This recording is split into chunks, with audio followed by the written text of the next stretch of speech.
DG Stéphane oh.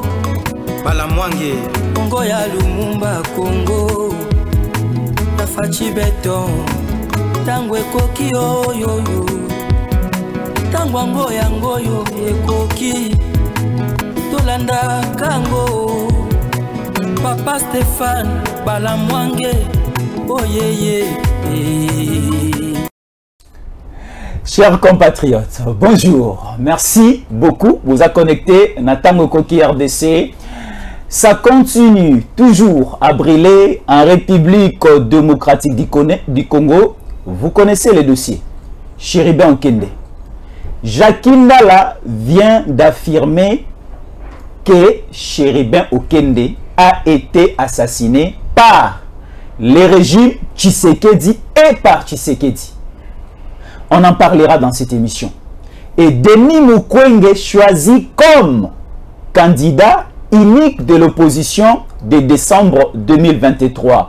Et aussi à la fin, nous allons évoquer la question de savoir les Wazalendo na Est République démocratique du Congo, bazo continue toujours comme ça la prouesse na bango et l'EAC par l'entremise de Uhuru Kenyatta qui a été choisi jadis comme médiateur entre la République démocratique du Congo et les terroristes M23 pour remédier un peu cette situation et agression rwandaise dans le sol congolais. Basengi République démocratique du Congo, Basenga na Wazalendo, na Wazalendo en général, Batika, mouvement et aussi opération Bali Kosala sur terrain. Nous allons évoquer toutes ces questions tout au long. Il y a émission Nabiso Mokonalelo. Je reçois pour vous Stéphane Balamwange, les soldats du peuple. Naende Tokobeta Masolo. Il y a même nyonso otiko évoqué tout au long.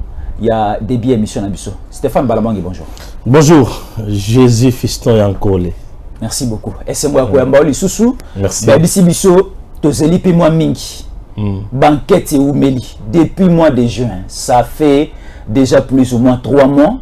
Mais chacun dans la Bimi, c'est les Biso, résultat enquête naïe. Alors, c'est le régime Tshisekedi, c'est Tshisekedi qui a tué Chéribin Okende. J'aimerais d'abord te rendre Jacqueline Dala bien. Bon, toujours en plateau. Jacqueline Dala lobby, hein? Les paroles s'envolent, mais les écrits restent. Dans ce cadre, à l'heure actuelle, les paroles ne s'envolent plus. Parce que les vidéos sont là. Suivons la vidéo. Monsieur Jacqueline Dala, où tu as injecté le moko, ezo maloba na yo. Où tu loba, na ingana continuer la question, monsieur Sotoba. Monsieur Chéribin Okende Oyo, Monsieur Tshisekedi assassiné. Tu as dit que tu es dans la République.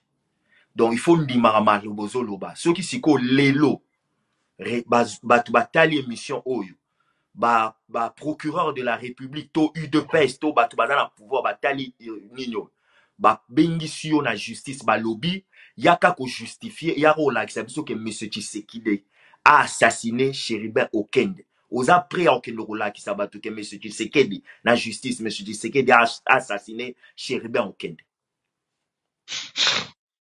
Vous excusez moi, hein? Na Bandeli, honorable député national, ancien ministre et à transport, où le régime de Monsieur Tshisekedi est assassiné.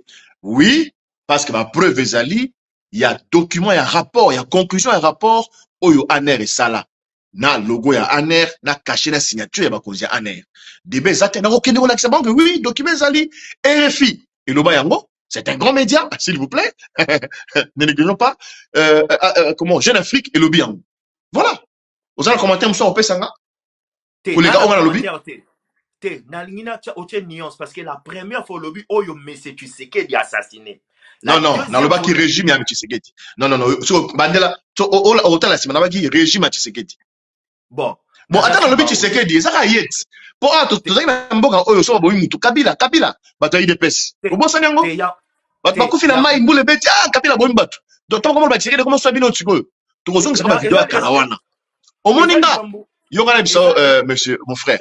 Au moins tu ba kanginga na kota na prison. We ba kanga poani. Yo mtozo lo banazo yo kayo. Bakanga pour le que non, ceux qui loi ya tchani le kito pelisa moto pela na mboka. Partout aux alliés de ko pelisa aux monico les injustices pelisa moto za normality. Bakanga na aner ba samisa na PV. na ebisa mona lobby bino bokanga na PV lelo bokanga na ner lelo pona lobby boye mais bino bozana na pouvoir au fait pouvoir oyo eza lelo na Congo régime eza na pouvoir lelo babosani ke bauta na papa pe son âme Tshisekedi oyo aloba na média bakangela Kabila tout président de la République. Arrêtez-moi ces garçons-là, amenez-le-moi illigoté. Là, on a le backup, c'est grave. Kabouya, secrétaire général à l'époque, il y a eu de PES. À Loba, nous, toko PES, ça va combattre et de PES Mandoki. À côté de la cachette à la commune. Non, mon frère, on est mokao. Ce n'est pas parce qu'on est au pouvoir, on veut se moquer des gens. J'ai dit, oui, c'est Tshisekedi qui a tué Chéribé Okende. Qu'on vienne m'arrêter. Je l'ai dit, voilà. Qu'on vienne m'arrêter. Voilà. Il y a un lobby. On s'assume, tu t'assumes dans ma kamozo loba. Baya Kokangangai, c'est son régime et c'est lui. C'est lui qui a, c'est lui. Bato ba kofi na Goma.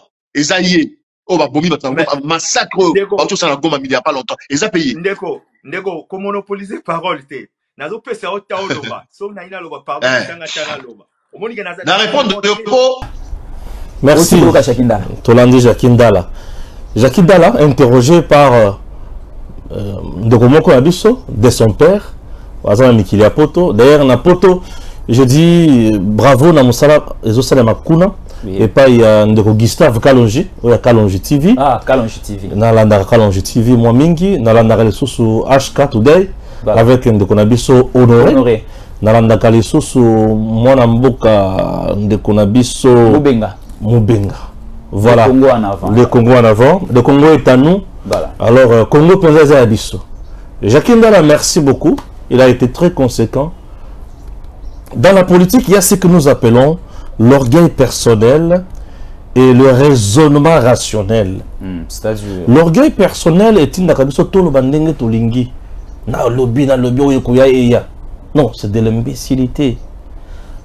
Le raisonnement rationnel, ça pousse quelqu'un avec intelligence.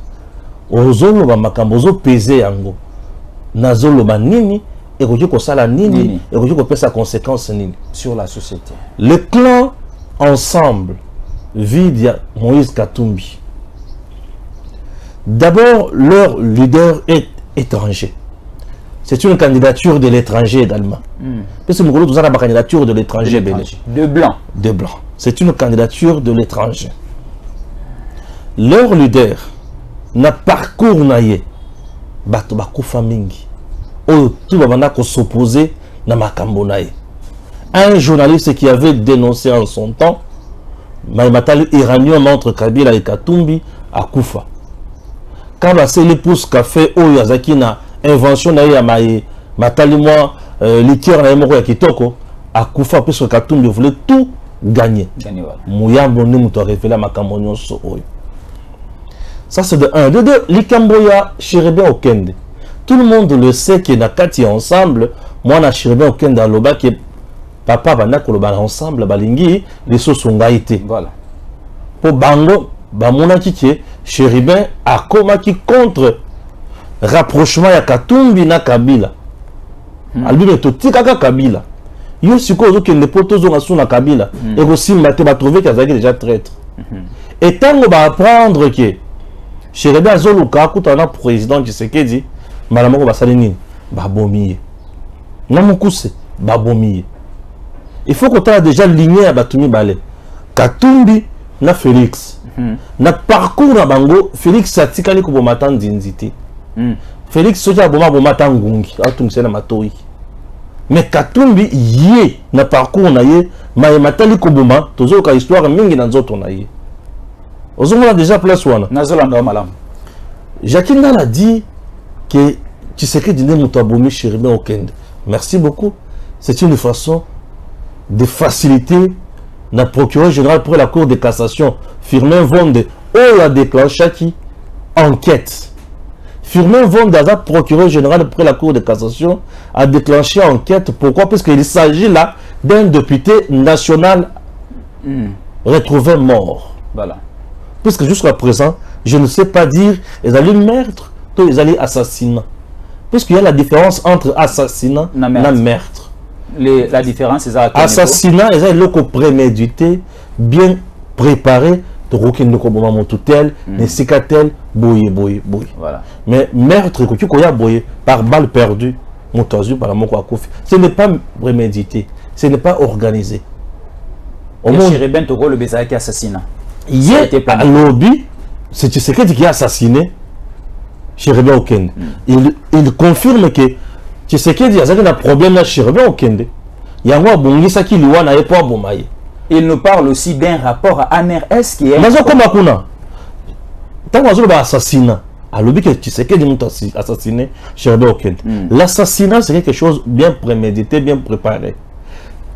Chéribin Okende qui ne constitue aucune menace envers Tshisekedi, ni moins le régime de Tshisekedi. Tshisekedi a une décision qui est pour quel motif? Voilà. Le président Tshisekedi Bato Baza cité Namaemata les coups d'état contre son pouvoir à travers le Bangote. On a vu des gens, conseiller spécial en matière de sécurité, et un chef d'État Bazo cité Namaemata les coups d'état. Mais à travers le François Béa. Aza même pas la prison, Aza la liberté provisoire. Les Fortuna Bisselele. Bato Bazo cité Namaemata coup d'état, sûreté de l'État. À Kangi Moutouté, à Bomi Moutouté. Voyez? Et Chéribin Okende, qui ne constituait aucune menace pour le régime à présent, Tshisekedi, par orgueil, arrogance, non, Tshisekedi n'est pas un sanguinaire. Bon, c'est un moment toza, et c'est un moment d'élection, tous les coups sont permis sauf le coup d'État. Voilà. Alors, on a été en Azoya, dans un procureur, on vend des à qui banquette. Il y a déjà quelqu'un qui a les données. Alors, il est prêt, il a copié ça va donner dans le niveau, il y a justice. Chers compatriotes, fistons, l'ANER, il dépend du président de la République. ANER répète cette information au président de la République. Demia répète cette information au président de la République. DG répète cette information au président de la République. Nous sommes les services et la sécurité. Et elle est chapeautée par le conseiller spécial. Il y a chef de l'État en matière de sécurité. Maintenant, l'ANER, il y a Zambie, la République démocratique du Congo. ANER, il y a Zambie et ça a un document. ANER, il y a Zambie, ou soit ANER, il y a Rwanda. Tout ça, c'est comme il balai. Parce que s'il s'agit de l'ANER, il y a RDC, je doute. Les documents et assurément il y a ANER et Rwanda. Pour Nani, puisque l'ANER et Rwanda, nous devons décider sur la politique où ensemble il faut mener. La politique où il faut ensemble il faut mener. Et Makamboana et Utiwapi, dans l'anda on a porte-parole, il y a des miap. Tant qu'on a fait sa révélation pour ça pour Bakanga Salomon Kalonda.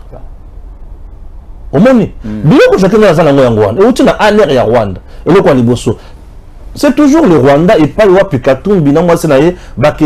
Légaliser, certifier, les documents est belé. Toujours le Rwanda. Ah bon? Alors, ANER les sources, il y a Zambie et qu'on peut savoir donner. Parce que Katumbi lui-même est de là. Katumbi dirige toute une province dans Zambie. L'économie zambienne est dans beaucoup de Katumbi. Katumbi a tout. Le Zambie là, c'est Katumbi. Donc, ANER, il y a Zambie, et Bimisi Benfo, et Pessi Jakindal. Il y a un moni d'Akangisi, c'est-à-dire Boujakir. Parce que Biloko Jakindal est en Angoan. Au Katumbi, il y a Pessa Kibango. Ndeme le Biloko Stani Boujakir, le journaliste, a publié qu'il y a Jeune Afrique. Il y a que copie d'informations, il y a ANER a incriminé des MIAP. Des MIAP, on voit Piroké de Kobomamoto. Franck Diom est resté dans demi-heure sur plus de 1 mois ou 2 mois. Mon taboumi était. Avec mis un sauf. Basimeta Mazaka n'a été. Tant que sur Basimeta Mazaka Makoloza pour comment qui me l'a eu, balébité au couloir to Sungayo to Katayango. Ozumon. Abini et Atali Kamomo côté. Atali Kamomo côté. Et Jakindala aujourd'hui nous dit ANER Abini c'est des informations. ANER Abini c'est des informations. A bombé des informations à Ibiki. Jakindala a été assassiné par le président Félix Tshisekedi. Dans les Cambonais. Tshisekedi a associé au Kabila T. Kabila Tango, Bazotin Mambongo na Rwanda. Quand tu vas moi qui a Kenakakozo Yango, Nangola. Et qui na Rwanda, Manango Pisi Kagame. Un jour, quand maman qui a émis Kagame, n'a comme un peu président de la RDC. Pour Kabila, comme président fait mandat. Kagame a enregistré, a donné à Tindeli Kabila. A béni Kabila Yaka au monde. Kabila a commis à Rwanda, Vandi. Quand maman qui a côté pour appeler sa mère, on peut faire monter Kabila dans le salon. Kabila a émis Loba Makambo, Lobaka. Jour où on a concernant mandat Nanga Awa. Quand maman qui a Kangi, Azanya Maloba Rosala.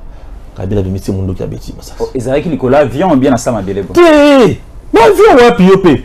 Bazala qui n'a pas de Ezra qui Nicolas. Bazala qui 4 personnes. Bakoyi na C. Mais bateau bazo pesa biso d'information là. Et ça bateau bot ya Kabila yemo. Quand maman qui est mort par balle dans le boko ya nani c'est qui Rwando c'est qui James Rwanda a se dirigé mon canabiso Hippolyte Kanam. Voilà monier na monier. Maman qui est mort par balle na maboko Hippolyte Kanam yemoko na ndako ya Kagame. Au moins, bateau va mettre à Thomasas.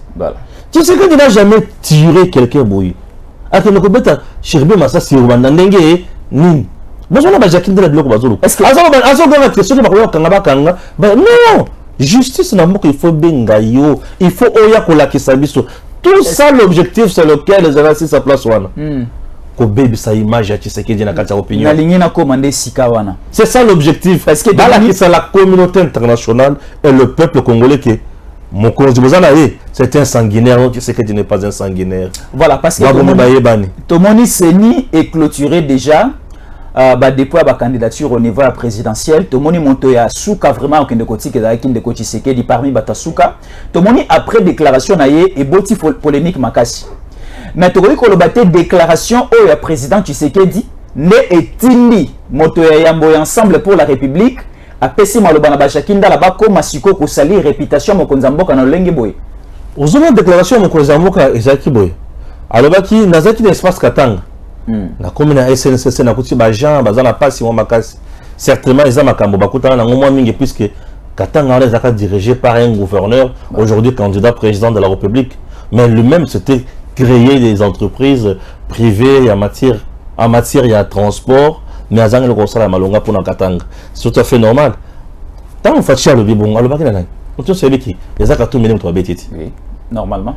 Et Katumbi à son tour, il faut aller pour la Tshisekedi de Buzo na bana na bitinda pour dire que Tshisekedi ne muto abomi SNCC. Non, abomi nani Cherbe Okende. Hier le biki yo bomi SNCC. Oyo pe azongisi, c'est que yo muto bomaki Cherbe Okende.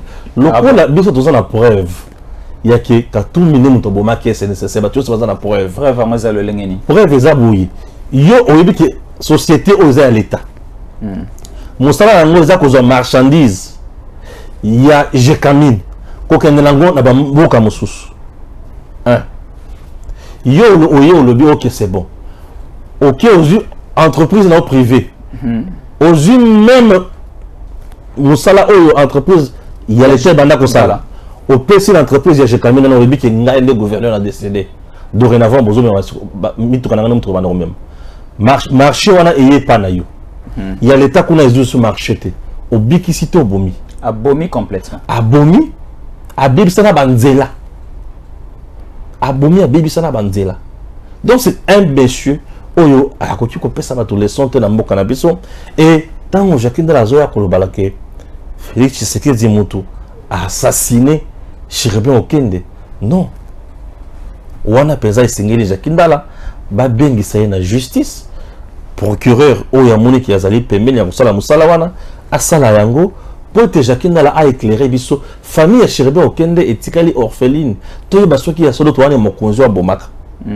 Soki toana mokonzi wa bomaka toyo ba tominengela tango koki tominengela pona kozanga ko pona ye. Kana soki toyebi ke mokonzi na biso wa bomaka te bale ko kosela makambo. Mais beko ya mboka elobi soki okoseli mutu likambo sans qu'il y ait la preuve dans le Cambouana et c'est qu'il y a la boloko. Donc Jakindala il est déjà presque candidat il y a prison. Très bien. À autour de la prison quand la militaire a sous la prison pour la diffamation, c'est cela. Il est candidat député national au niveau de Tchango. D'abord, déjà ensemble, c'est pas Bengani déjà. Oh, nazaka un ensemble. Azaka obi azobazongi. Il y a lobby qui a cofondateur et ensemble, c'est tout à fait normal. Fondateur. Oui, puisque ensemble, il y a deux ensembles. Donc on a ensemble pour le changement et ensemble pour la République. Voilà. Ensemble pour le changement, et ensemble il y a l'Ibosso aux plateforme électorale. Alors ensemble de la République, on est ensemble pour la République, on est ensemble parti politique. Comme parti politique. Bah on doit saler bango sur la Katumbi, nzela moko. Ozomona les Katumbi zo somba ba parti à sombi. Katumbi tout alors se comporter comme un commerçant. Et machine toi sur le plan politique, mon sombi parti. Donc, une première au Congo. Et le Kwaliboso. Bazo somba parti. Donc, il y a le cousin de tous les accords commerce. Acheter et vendre. Oui, faire des bénéfices. Alors, Nassi Lissalo comme ça. Aussi ça. Concernant régime, place on a battu la confusion. Parce que chacun a le lobby, na régime il y a Kabila. Ce qui m'a fait le banani, Kabila. Et nous, la question Merci. Kabila Ezalaki, à son époque, dans le régime, il y a Kabila, Chebe a Koufi. On parlait de Kabila, c'est Kabila qui a tué. Merci. To cita qui moi mouké mingite kombo ya John Numbi. Très bien. Cita qui pète bande kwa police. Ya mouké les agents qui toko pe sanga malo. Ba matungulu. Bazana to compter bango. Récemment ici avant Kabila Kende. Ndeko na biso ya Lemba Rosimo Kende. Merci. Thérèse Kapangala et Kitambo Akufa. On parlait de Kabila. Mais pourquoi aujourd'hui, je vous pose la question parce que vous êtes mon invité. Merci. Pourquoi yo lelo ndeko Stéphane Balamwang ozali kombo ya maeo ndeko Jakinda Lali Koloba parce que Akufi sous pendant le régime de Tshisekedi. Donc il a aussi le droit de parler que c'est Tshisekedi qui a tué. Merci. Pesangata. Ozana Maloba. Ce qui na bungi na bosani mutumoko au rappelenga. Je commence avec Chebea. Circonstance il y a mort il y a Chebea. Ndemutu elakisi que c'est Kabila qui a tué. Ndengeni. Massacre à Bundu de Congo, Bundu de Mayala, na Congo central. Au niveau de l'Ouzi. Chebe avait tout le rapport sur ce massacre-là.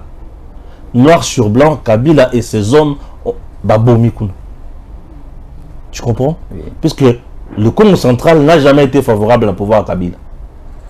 Une province de l'opposition. Ouais, Babomi. Alors Kabila bara bangona batunaï. Rapport on a Kabila n'a pas voulu effriter et biba kende. Nanzi. Le coup la rapport il mettre à mal le régime naïe. Il n'a pas voulu ebima. Ndi à lobi non. Tant aux autres kabato kosamba ndenge banda kosamba awa. Alibi Kabila yemo kwa lobi bomaye nazo pesa no garantie na kobatela la bino. Kabila yemo kwa lobi bomaye. John Numbi yaka. Pouf babomi. Babomi Chebea nani babomi nani Chebea puisque il détenait les informations où il va mettre à mal au régime. Il y a un babomi et tout le monde a vu que c'est Kabila qui a tué. Babandi kolokisa moi si na moi ça yini akimi na bana. Omoni raison pour laquelle on dit noir sur blanc c'est Kabila. La preuve na procès awa. On a cité Kabila et yende mototina kibiso toboma. C'est clair. 1. 2. Arma Tungulu a bamba libanga na cortège ya Kabila.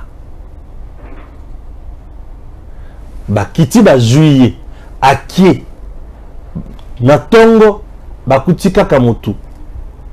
Nzoto kaka mais mutu azali sous-sauté. C'est-à-dire esprit azali sous-sauté. Donc mutu akufi pe meza sauté. A bambi libanga na cortège ya Kabila et lobby na tongo les bembe. Nani abom. C'est Kabila. C'est Kabila. 3. Rossi Mukendi. Azo senga élection dans le délai constitutionnel. Bah ça lui marche. Karine a Bétier Massassi. Quelques jours après, bah Matissier promotion. Moussala malam. Moutou abomi moutou. Ne sikaba kangaye mais Matissier promotion. To le bakena yatina ki. Moutou Matissier promotion nati. Moutou tina ki. C'est Kabila. Thérèse Kapangala. Thérèse Kapangala faisait partie de la Rossi Moukedi. Baningati. Baba jeune nyonso bango nyonso baninga. Tellement bazocha bango mal à l'aise. Ba boma. c'est une élection à délai constitutionnel. Nous sommes à 3 mois, à 2 mois des élections. Au moment où nous avons fait, au moment où nous avons Congo. Est-ce que non? Nous sommes à 2 mois. Nous sommes à 2 mois des élections. Au moment où nous avons Congo. À 2 mois des élections. Aucune manifestation soit disant que tu as réclamé l'élection. Aucune. Aucune. À 2 mois des élections, personne n'a en marche. Alors, et le cas Bongo, Moutio savait que c'est Kabila qui a tué Rossi Mukendi. Au moment où Madame Olive Lemba qui n'a pas la famille Rossi Mukendi. Mais on doit être ceux qui a Koufi à Kendaka. Madame Olive Lemba avait mis en place ici une structure à l'avocat, pas na kosamba pour na battu soit ça, victime à bavure, il y a droit, il y a état de droit. Au moment famille Rossi Mukendi qui kuna. Au moment kuna muto famille muto Kabila Kenda. Muto Kabila tamangota Kenda. Baye ko bomba. Tout le monde le savait, Babomi est pour Naboy. Ce n'est pas tout. On a tué Franck Ngike ici, qui avait aidé, donné, il y a investissement, il y a Kabila en Tanzanie.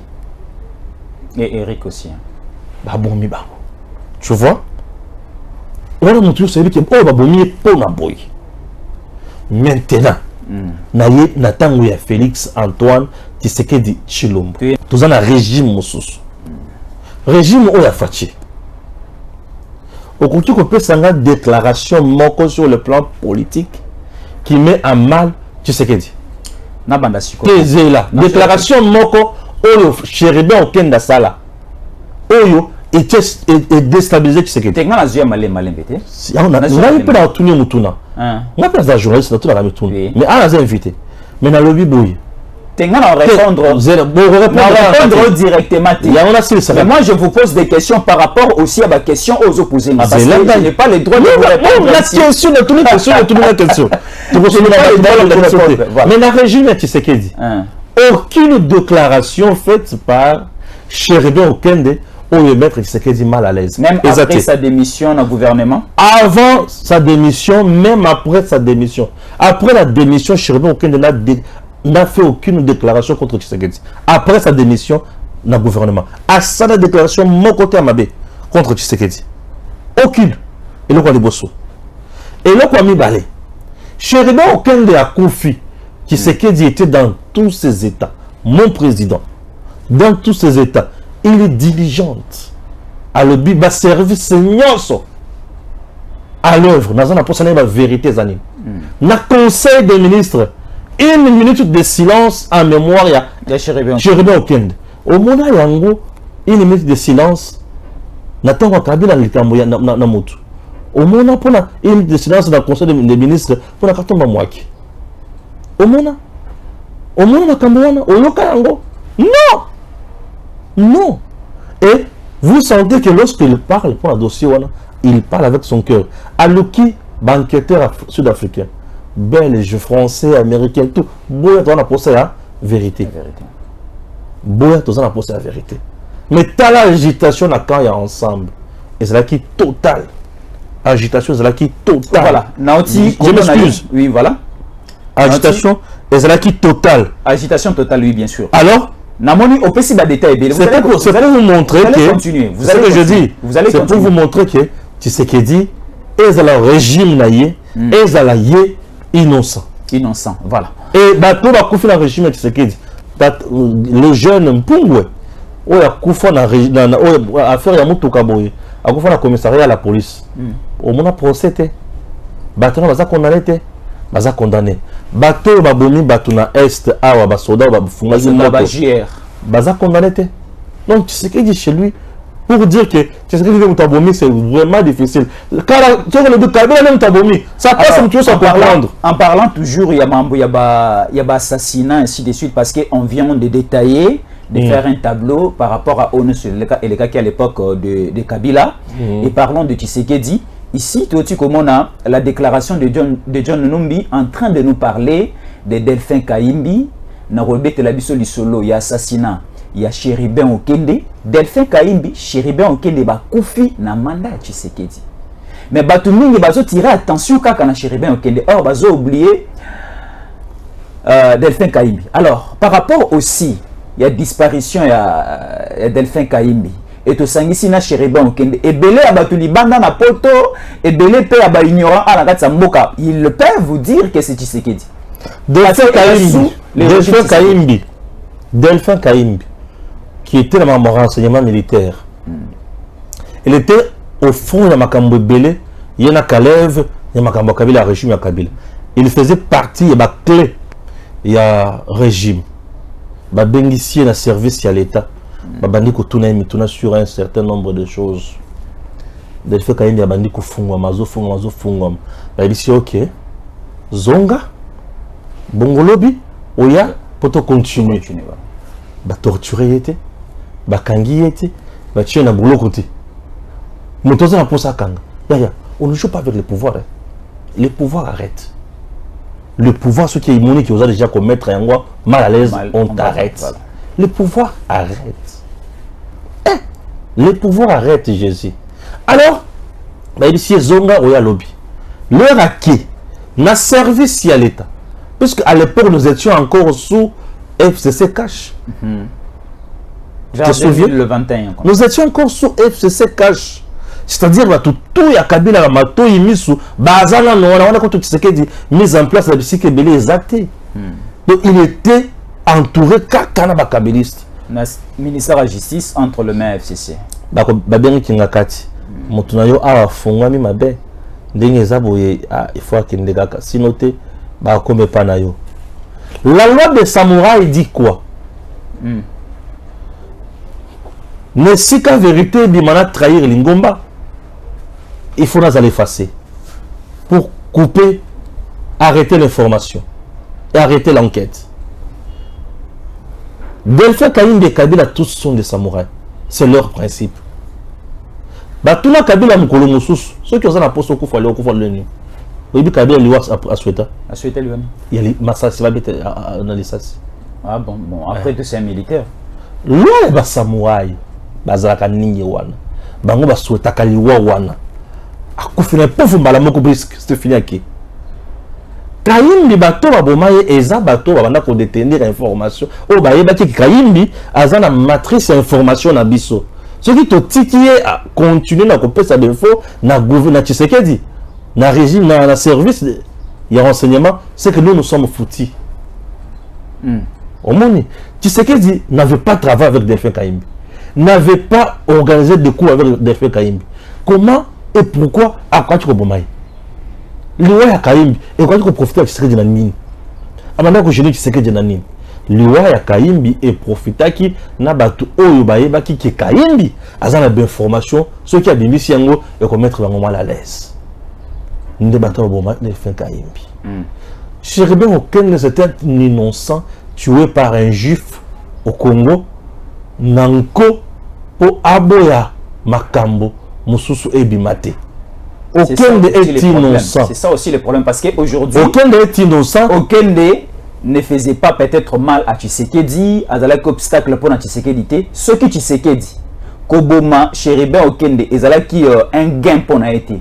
Alors du côté Katumbi, Koboma, Chéribin Okende, gain ou bien bénéfice ni va gagner. Aux hommes on a temple à mafieux, mais comme basala kana butu et bien goté. Allez, viens, bonjour, viens. Mais Makambango, toi, tu n'es pas au courant de ça. Katumbi, c'est non pourri. Makambo, ya sala kabatubaïba, on a congoté. Bon, mon Katumbi, ne longi boiti. Mundele, mundele, wana, poso, vraiment, ya meme. Te mundele, te motomoïne de l'Ogolaka, nganayo. Katumbi, mundele. Nde qu'on a biso mi balé. Te, Katumbi, sa mundele. Mwana mundele, sa mundele. Mwana mundele, sa mundele. Mwana mundele sunde. Mwana mundele sa mundele. Nga tata na ngaza pembe na mwana pe mama no aza pembe. Mwana ya pembe. Moto pembe na mundele baza pembe za mundele. Moto pembe na moto mundele baza batumi bale. Ce que ça pembe et l'union batté que ça mundele. Mundele za mundele. Papa na za juif non. Ndenge to yokaka. Mais on papa na za grec juif makambo ko ngana za te. Papa na za grec juif. Yo subona ba juif ba tundu. OK. Est-ce que l'Afrique va juste faire bazalaka? Si vous avez mutu muno ndeni aza mundele oya mazembe makambo asala bato bakaya ngote. C'est un monsieur méchant qui développe toujours makambo ya mabe mondele ya mazembe wana. Donc bon on a kaya mutindo wana te. Bozo mon apparence mutu moko ondre mutu malamu non. Et en plus mutu bimana ba kata alobaka langue nini malamu. Français alobaka mabe. Lingala yebi kututé. Swahili azoloba mabe, anglais kutu ya mabe lisusu. Na Swahili lisusu. Swahili alobaka wana baloba wana katanga te. Alors, Swahili et Zambie. Ah bon. Nous sommes à Mabe. Donc, il y a une chose à Mabe. Tout ça là. Voilà. Pas bien, c'est ma liste. Très bien. Nous avons besoin que justice Ezoa cette question, ces dossiers en main. Parce que Jackie Ndala nous dit et dit à la face du monde qu'il a la source concernant l'assassinat de Chérubin Okende. Et pour Jackie Ndala, il affirme qu'il y a un rapport, il y a un air. Selon lui, Jackie Ndala dit c'est le régime Tshisekedi et c'est Tshisekedi qui a tué Chérubin Okende. Qui a tué Chérubin Okende. Alors, justice, voilà les dossiers. Oyo, Bisso, Tolingi, te mettre à votre disposition. Parce que nous avons besoin de la paix, nous avons besoin de la tranquillité dans Kati Ekolo. Durant tous ces moments, il y a ma ponami. Sans compter ma ponami, et ça peut ma période de la festivité à la fin de l'année, Torolinga, tozo fêté, na ma ponami, tozo fêté, pena rolia na romela, na ba famille na biso rodale sengomakas. Avant aussi les fêtes, il faut déjà bakuna mowe auto bengi Chérubin Okende, il faut rapport et bima. Ce que ça mundele nda boma geto yeba, ce qui pèse na ntoyeba, vous allez une très bonne chose. Alors, Ndeko Stéphane, Tshisekedi da lobby biso bayi Kongomani, totelemela ba candidat ya Mindele. Parce que Mindele balingi ba bloquer économie na biso, ba bloquer développement na biso. Mais toki na ngambo kuna bandeko ya opposition balobi ba ali ko sangana ba pona candidat commun na bango oyo kozala ndeko Mukwengi.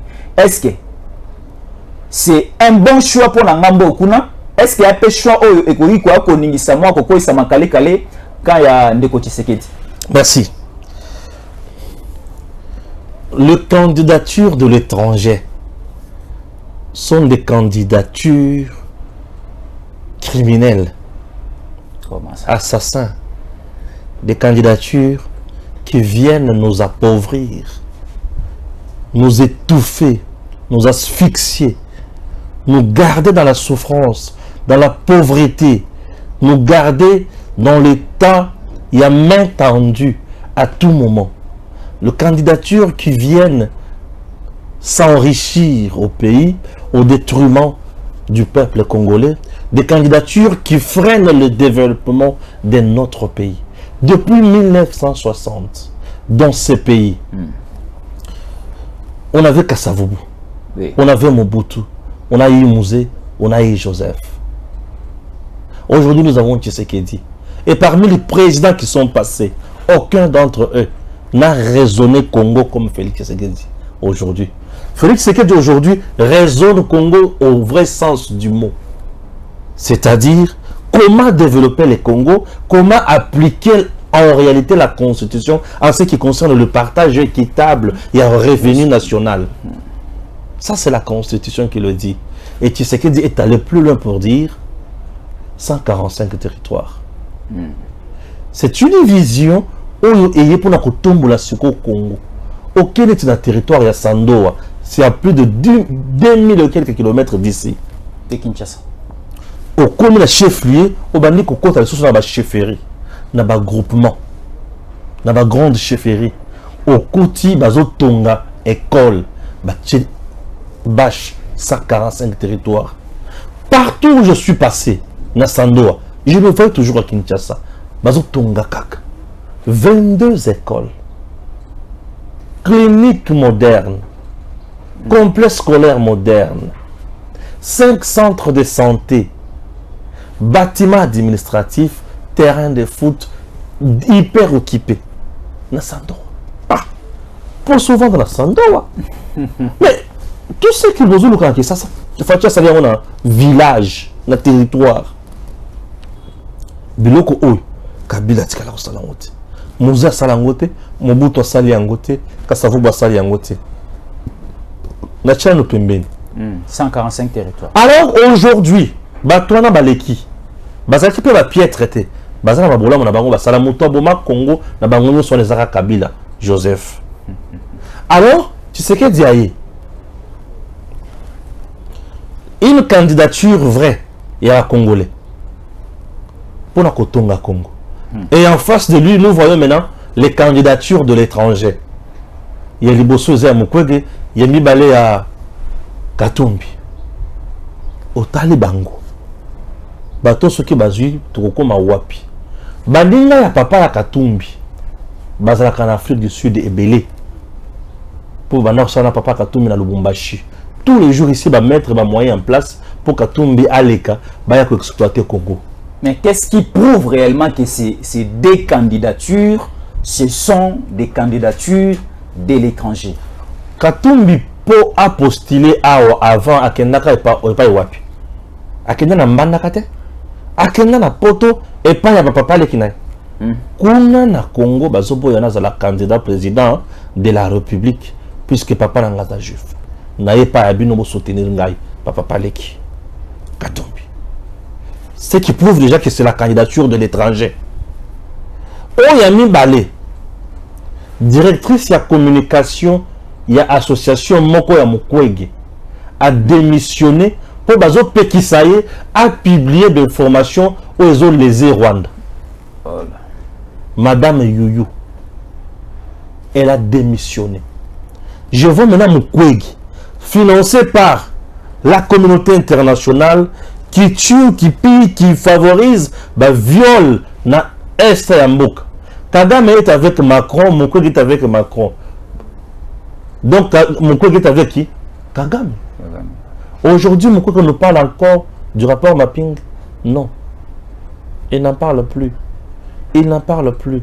Les deux sont les candidatures de l'étranger. Souci est que ceux qui vont rater Katumbi Bazo Mukwege, il y a ce qui va pousser Bango vers la candidature commune. Candidature commune, il y a encore un autre problème. Les égos qui les caractérisent, qui les frappent et qui divisent Bango. Actuellement, c'est Fayoul qui te dit que moi, il faut être la candidat. Unique et opposition. Katumbi dit non. C'est ça, on va te dire non. Mon collègue va te dire, est-ce que vous ne pouvez pas me soutenir? Mais apparemment, c'est Sanga et Fayoul sont d'accord de soutenir. Les deux orgueilleux d'ailleurs. Sont d'accord de soutenir. Les plus autant orgueilleux de Batumi Baléozo Monawan. Tu connais mal ces Sanga. Tu connais mal Fayoul. Ils sont tellement orgueilleux. Mais Baléwan. Orgueilleux à Rosaganate. Quand tu me dis que boud. C'est Sanga na Fayoul Baza orgueilleux. Mais le plan de Genève, Zalaki qui Fayoul va soutenir par Katumbi après les élections qui vont arriver. Fayoul viendra soutenir Katumbi. C'est déjà dans leur plan. Et la Genève. La conclave na bango. La Genève. La conclave na bango ya Lubumbashi. La Genève. Que 2023, Fayoul c'est Sanga Matata derrière Katumbi. La Genève, Soki Katumbi a la position à postuler. N'allait pas soutenir Fayoul. Ceux qui Bemba a débarqué, il n'allait pas soutenir Fayoul. Ceux qui Mouzito a débarqué, il n'allait pas soutenir Fayoul. Matungulu, s'il l'avait fait, c'est puisqu'il ne représentait absolument rien. Et les deux personnes qui avaient poids lourd, c'était Félix na Kamer. 1. 2.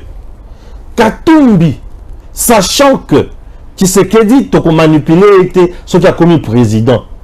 On ne peut pas les soutenir. Et la preuve, qui Katumbi n'a pas soutenu la candidature de Félix. Il a voté pour Fayoul. Il vous dit que moi, ma candidature, c'était qui? C'était Tshisekedi. Non, Lukuta. Katumbi ne pouvait pas voter. Baboya ko voter Félix. Ba neutraliser pour ba ko manipuler été yango baboya ko voter na Genève.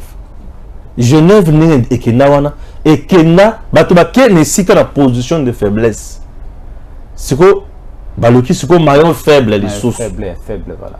Au monde bango moko parce que na bon position de faiblesse pe ba kene maillon faible soki baza mibali to kotala ba on a tournant. Ah siko bango tout baza na position de force. c'est ça dans la position de force, Fayoul dans la position de force, mon coup dans la position de force. Mais position de force. Non, jusqu'à présent. Ils allons nous préciser. Je dis jusqu'à présent. Jusqu'à présent. Basant la position de force. Nous attendons d'abord au verdict. Il y a CENI, mais il y a CENI d'abord. Puisque la CENI a sa liste provisoire. Basant sur le traitement de la candidature. Tant que sa liste provisoire, batindi yango na cour constitutionnelle. Ceux qui se verront lésés na décision il y a CENI, il y a comment la candidature na bango débarquer. Ça contentieux il y a matière il y a candidature. Pas Kamuleta. Et pas Kamuleta. Et Kamuleta à son tour. Ce n'est même pas Kamuleta seul. La Cour constitutionnelle. Parce que la Cour constitutionnelle qui représente. Non, le président de la Cour constitutionnelle décide de pas seul. La Cour constitutionnelle décide en plénière. Bango tout va décider, va voter. Après avoir étudié, le président et la Cour constitutionnelle a un dossier à orienter dans la chambre. Appelé un juge tel, juge tel, juge tel. On appelle ça des chambres. Donc, dans la chambre, et la chambre, on a traité le dossier. Et il y a ce qu'on a plénière et le président a bandé qu'au présider. Et à ce moment-là, puisque le vrai droit, c'est radis. Et je demande, na Fayoul na batunyoso, na bongisa avocat. Pour ani. Na ba preuve. Ba preuve, il y a biloko CENI à Sengi. C'est tout comme un certificat de nationalité. Il y a un opposé le vrai problème. Ah, il y a un problème. Donc nous attendons voir comment les choses vont se dérouler. Très bien. Ouais. Donc la candidature commune. Attends de Bimissi Mukwege, attends de Bimissi Fayoul, attends de Bimissi Nani et Katumbi. Et donc rien, basé la base mon côté basé léger. Papier Nicolo ya rivière Inkesi. Voilà. Oui, rivière Inkesi. C'est vers Kisantu au Congo central. Dans le Congo central. Voilà. Merci beaucoup. Là c'est pour ceux qui parlent Congo. Voilà. Ils peuvent citer n'importe quelle rivière. Voilà, j'ai passé. Mais si je parle de la rivière Loué, tu ne connais pas. J'ai passé mes études. La rivière Loué, tu ne connais pas. Là, je ne connais pas. Mais je vais te citer ça. C'est où comme ça? La rivière Loué, c'est dans le territoire de Sandoa. Territoire de Sandoa, précisément la Kafankumba mission. La rivière Loué sépare Kafankumba mission na Kafankumba poste. Là, c'est une leçon pour ceux qui ont comment place non, les gouverneurs de là-bas, non. La gouverneur fait des tournées chaque week-end dans le territoire, dans la chefferie. Elle fait des tournées presque. Madame Fifi Masuka Akoma Kunate. On va vérifier la chose. Voilà, ouais. Nous sommes là.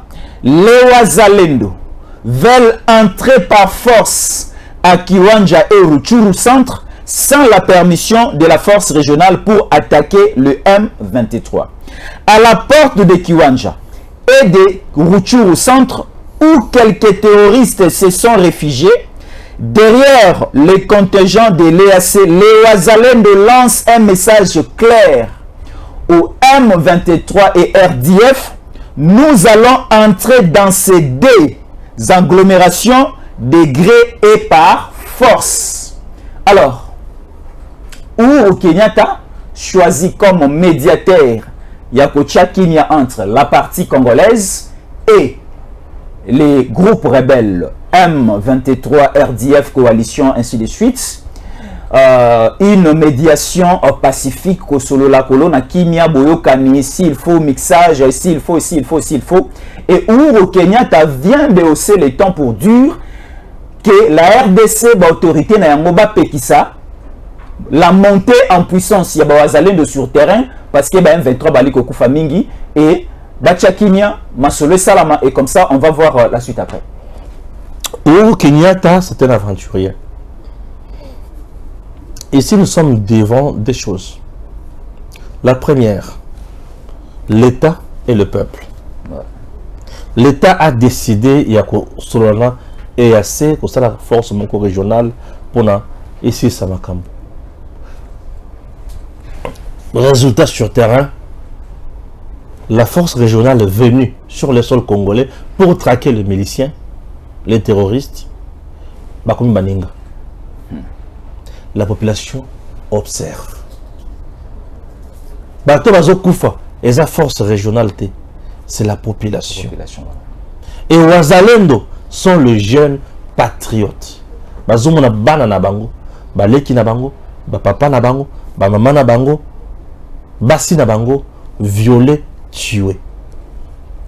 Balobi awa soki tovandi tokomi maboko biso nyonso tokosila po bato ba oyo baye ba aventurier batusi na batusi basangani les Kenyans batusi les Ougandais les Rwandais batusi na batusi basangani oyo za kopia batusi baye po ba balia biso et ba jeune balobi trop c'est trop, on doit se prendre en charge. Tout peuple se libère. Je dis ceci, tout peuple dans le monde se libère. Il suffit, parce que la canne il y a awa ici toko fagaka. Ozona na kati ya wazalendo wana, bazana ba leader na bango. Na toyebi bango malamu te. Ne pense pas que bazo agir mbutu non. Bana ba cerveau na bango. Na kati wana baza. Ba yeba ndenge bazo travailler ba sala makambo na bango wana. Bana ba cerveau na bango. Comme tout peuple se libère, bah le awa, tout ça il a article 64. Donc le bango bazo pour renverser makamoto, bacha makamoto a mal, nous devons nous libérer. Minduki, oui, Minduki baza nango. Parti est on a zaka bisika Minduki na Minduki. Minduki bazu wapi? Mais Minduki na Minduki ba civil bazu. Tango kabila na batu banda ko timula, babulu bazo boma Minduki. Bato bana monate. La première défense de tout un État, c'est le peuple. Première défense. Les Arabes peuple. Pour la population, à mon akamakambou belé salemak. Armée, ceux qui sont en collaboration avec la population, et puis ça a moi, mbutu. Mais ceux qui armés en collaboration avec la population, makambou belé. Population de à mon akabisika, mon abakotaka. Les Arabes sont tous abimaka na butu qui na yo suba. Attends, choix, abatamina. Amoni. Attends. Bazolo na biloko alibi baloni wana baki kacha zongi nanda ko alibi chéri na mone bazolo na binando kyokuna alibi kuganga ti to bomba soki to nisi vérité va bomba biso bavandi ngoma amoni ki dimo ki mando zaka wana mais avant de la sécurité la kati.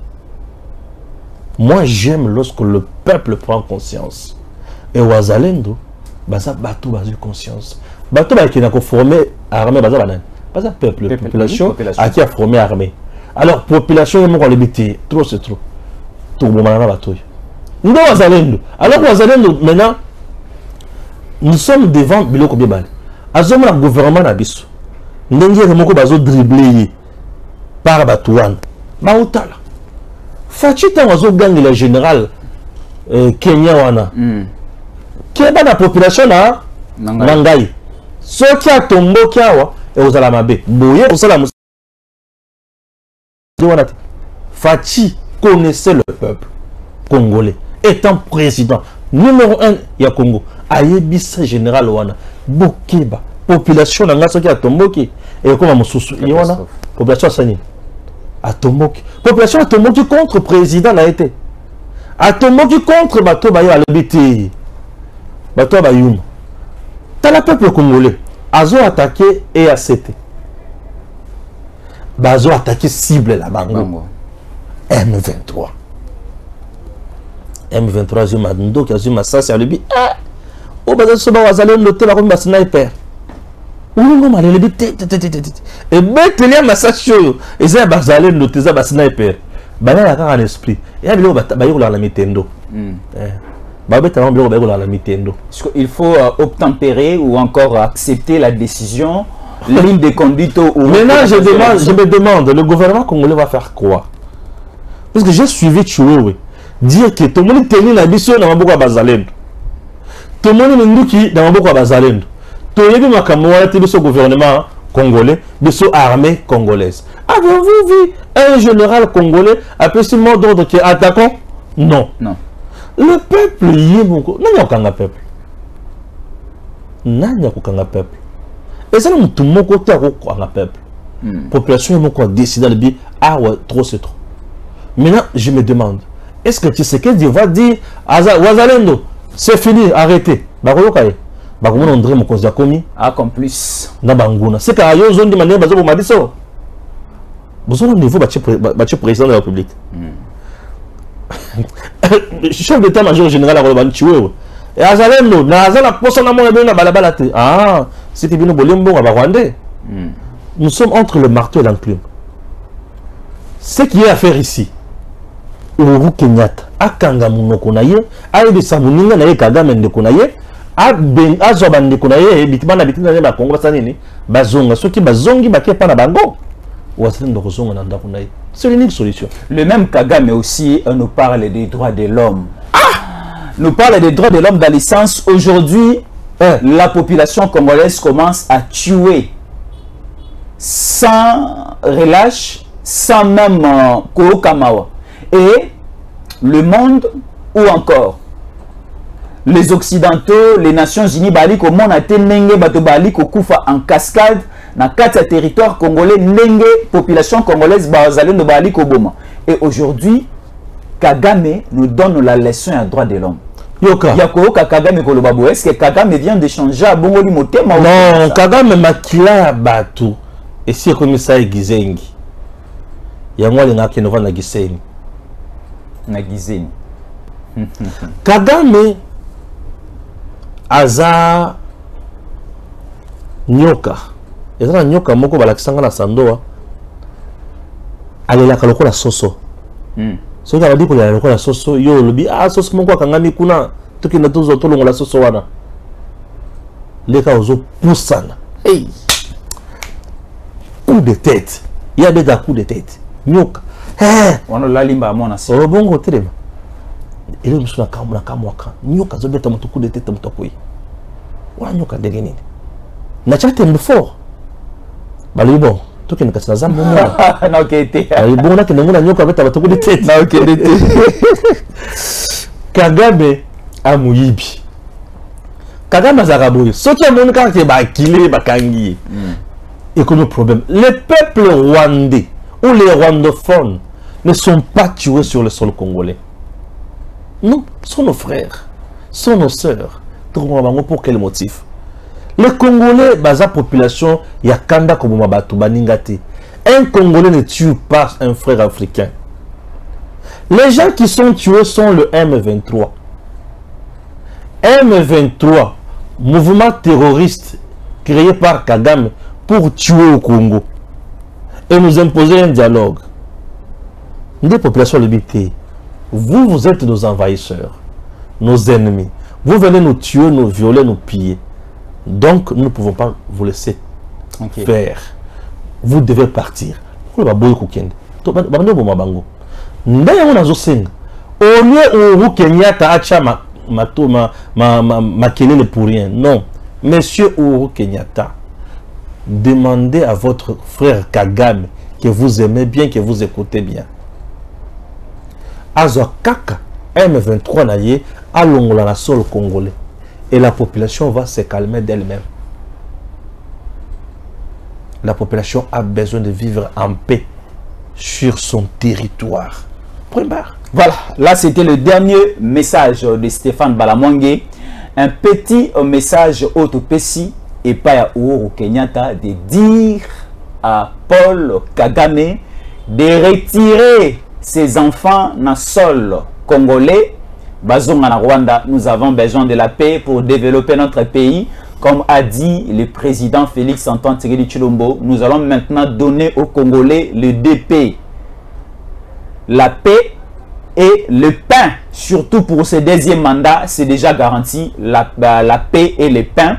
Aux Congolais, nous allons voir ces pays aller de l'avant, se développer, nous allons voir des autoroutes, nous allons voir des écoles, des universités, des hôpitaux, des centres de santé, donc nous allons voir tout ce que nous avons, ou bien nous avons de l'espoir, nous avons tout et permettant les bateaux, et salama et zalakepa na bango et biso sur place. et ça va se réaliser. Nous avons de l'espoir, travaillons ensemble pour la République démocratique du Congo. J'aimais partager et surtout plus, nous vous demandons, si c'est votre première fois de nous suivre, de nous regarder, cliquez la cloche de notification et n'oubliez pas de cliquer là où c'est écrit s'abonner et ça sera une très bonne chose pour toi de nous suivre quotidiennement dans Tango Koki RDC. Nous vous disons à la prochaine. DG Stéphane Balamwange Congo ya Lumumba Congo Tafachi Beton Tango Koki yo Tango Ango Yango yo Koki Tolanda Kango Papa Stéphane Balamwange oh yeah yeah